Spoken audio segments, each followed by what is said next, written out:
Thank you so much. Thank you, Fran, and the whole Brockton team. It's so great to be here. Please give up again for Steffi and Chris and Mark. Great job, guys. So this is my new novel. It's called Lowfield. It is, as you could probably tell from the cover, a horror novel set on my native Prince Edward Island. In fact, I think it may be the first horror novel ever to be set on PEI. I don't say that definitively because there are so many books that get published, you can't say anything definitively about books at all, but I'm pretty sure it is at least the first sort of Lovecraftian, weird fiction type story published on PEI. But it came out this spring, and I'm very excited to read from it tonight. I do have just a bit of a setup for the scene. The book is set on PEI in the spring/summer of 1995.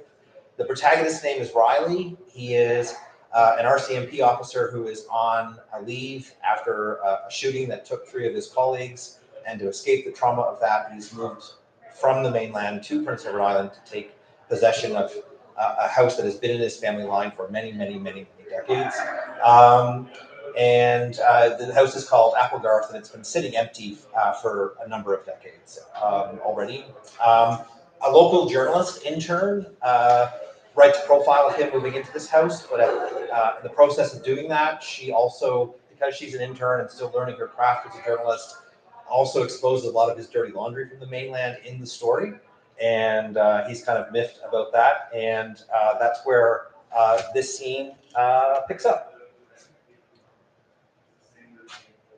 Mid-May brought the first truly warm afternoon of the year, and Riley spent it working in the garden that was growing all on its own.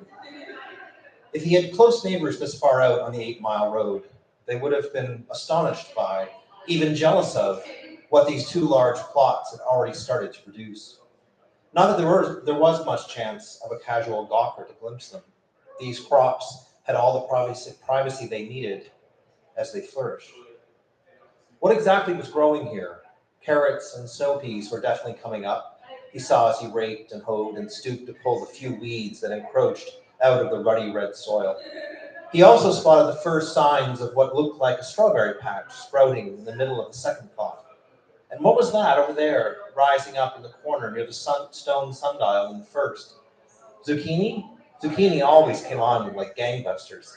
He remembered that from the garden that Jane had kept year after year. But no, these were something darker, richer in the body. Eggplant? Yes, his garden was growing eggplant. Riley had sown none of these things. They just slowly began to appear, day after day, as if an invisible force were pushing them up from beneath the earth. Riley had even driven out to a well-known seed store over in York to buy his own stuff to plant. Red potatoes, pumpkin, butternut squash, a bit of corn, plus some peat moss and a few plastic pillow-like bags of a local fertilizer called muscle mud. He wondered whether the plots would reject all this, like how the human body might reject a transplanted organ. But the garden welcomed these additions, and soon Riley's own plants were thriving right alongside the ones he had nothing to do with. All of this should have freaked him out. But as with the house, working in the garden seemed to calm Riley's mind. It felt, paradoxically, he supposed, so normal to be out here, lightly toiling away among these magical rows, just as it felt normal to be restoring Applegarth, or more accurately, helping it restore itself. Like so much else on PEI, the house's repairs, the garden bounty, felt like something the universe owed to Riley. He had suffered. He had lost everything back on the mainland. But here, finally, he was succeeding in turning the page, and this was his reward. By late afternoon, he had actually gotten a sweat on, and after finishing the day's effort, he felt a satisfaction he hadn't in a long time. He went into the house, washed his hands in the kitchen sink, then fetched a 6-pack of Alpine Lager from the fridge. He took it and his Du Mauriers out to the porch to just sit in the swing seat there, to smoke and drink and watch the evening come on while he thought about what to make for supper. Riley actually felt good, almost youthful, as he sucked back the beer and smoked away. The early evening began to soften. Riley was just pulling the 5th bottle of Alpine from the box when he saw, down there on the road through the dense curtain of spruce trees, a vehicle slow suddenly and then come swinging onto his driveway. It was a caramel-colored pickup truck, old and muddy. It pulled about halfway up the lane before coming to a stop. Riley watched as 3 young guys, maybe in their early 20s, as they got out, took a long look around, saw him on the porch, and began to approach. Had Riley only had 2 beer in him, or even 3, he might have grown nervous, defensive even, at the sight of these strangers arriving uninvited onto his land. But Riley had 4 beer in him and was feeling loose and foggy, light and hospitable.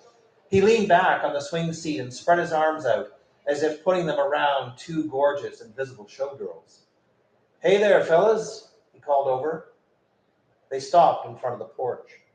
The guy who'd been driving the truck looked up and above him then at the house itself. His eyes betrayed a brief but unmissable look of dread. Riley could tell exactly what the kid was staring at. Applegarth's gleaming, blood-red gables high above him. They were rather arresting. He noticed then, he wondered then if the kid noticed the other thing. Was it even noticeable? When Riley had first laid eyes on the house 6 weeks ago, every square inch of its clapboard siding had been stripped bare by the elements. That was no longer the case, even though he had yet to hire a single painter to come by. The white paint was coming back gradually, all on its own, all over the house. It arrived on the siding, almost growing there in scaly, checkered patterns. Riley figured in another couple of weeks, the entire siding would be filled in by that white paint, and with those red gables, the house would look as good as new. The kid lowered his eyes back to the porch. "You're Riley Fuller," he said. It wasn't a question. "I am," Riley replied cheerily, eyeing his visitor up. The kid wore a cut-off denim jacket over a Guns N' Roses t-shirt and had a pair of skinny, acid-wash jeans hugging his hips and legs. He also had a huge dimple right in the middle of his chin, as if someone had stabbed him there with a pencil.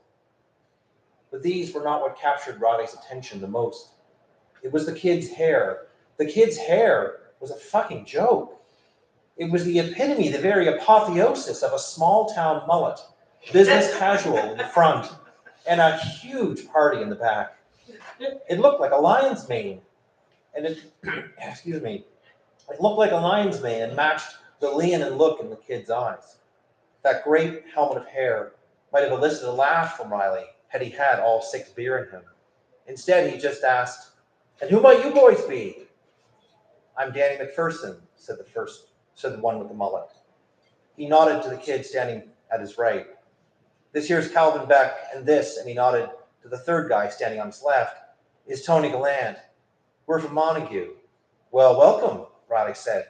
"I only got the 1 beer left, but you're welcome to split it if you want." The boys said nothing. "So what can I do for you?" Riley asked. "I read Jesse Mack's story on you in last week's Pioneer," Danny said. Riley found himself bristling, ever so slightly, at the kid's use of Jesse's nickname. He knows her, he thought. "That's so?" he asked simply. "That is so," Danny replied. "And I just wanted to pop by and see how your reno's coming along. Looks like you're making lots of headway." "I am," Riley said. He felt the first ping of alarm, like a depth charge, going off in his gut. "You're going to sell this property after you're done," Danny added. This, too, wasn't a question. Riley just shrugged. "Maybe I will, and maybe I won't. As the article said, I haven't decided yet." "No, you're going to sell after you're done," Danny stressed. His voice was like ice. The invisible showgirls disappeared, and Riley lowered his arms. "Excuse me?" Even Danny's buddies seemed taken aback, confused by what he said. This visit had obviously been a spur-of-the-moment thing, an impulse decision Danny had made while out tooling around with his friends in his truck. He clearly hadn't given them advance warning about popping by this property and harassing its owner. "I said you'll sell it," Danny repeated. You won't get a ton of money, but enough to set yourself up someplace else. Riley laughed awkwardly. This kid was curdling his good mood, and he didn't want that. To keep things light, he took another mocking glance at Danny's mullet. It was like a lava lamp, the way it drew his eye. What? You want this land, kid? You want to buy me out? I don't want this fucking land, Danny replied darkly. He took another glance up at Applegarth, and Riley realized he wasn't looking at it with dread. He was looking at it with disgust. Get the fuck out of here, Riley said. Seriously, you couldn't afford what I'd want for this property. You don't belong here, Danny said, his words like a stone he had chucked at Riley's head. The guy he called Tony gave him another sideways glance. Danny, Jesus, he said under his breath. Fuck, I don't, Riley replied. He stood up from the swing seat. It banged lightly against the back of the porch.